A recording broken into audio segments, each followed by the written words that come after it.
Question number 8 কি দিয়া আছে prove that tan inverse root over x is equal to 1/2 cos inverse 1 minus cos x divided by 1 plus cos x. Let যদি x ৰ জায়গাত মই এনেকৈ ধৰি লওঁ tan square theta তেতিয়া হলে square টো এফালে গলে কি হ'ব root over x equal to tan theta আৰু theta ভ্যালু কি হ'ব both side যদি tan inverse লৈ লওঁ tan inverse root over x equal to ইয়াত কি হৈ যাব theta হৈ যাব যদি মই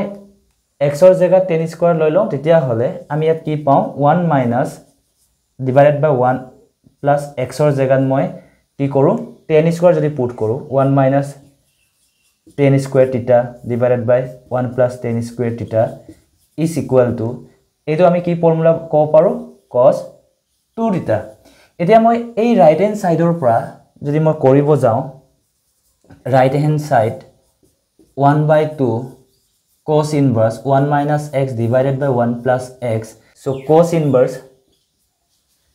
1 minus x divided by 1 plus x or value already ami pai golu cos 2 theta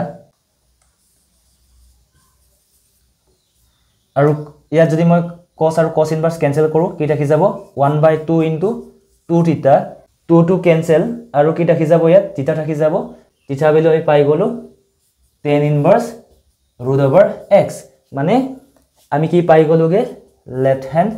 side পাই গলো সো এটু কোয়েশ্চন আমি প্রপার্টিজ ইউজ নকৰা কৈ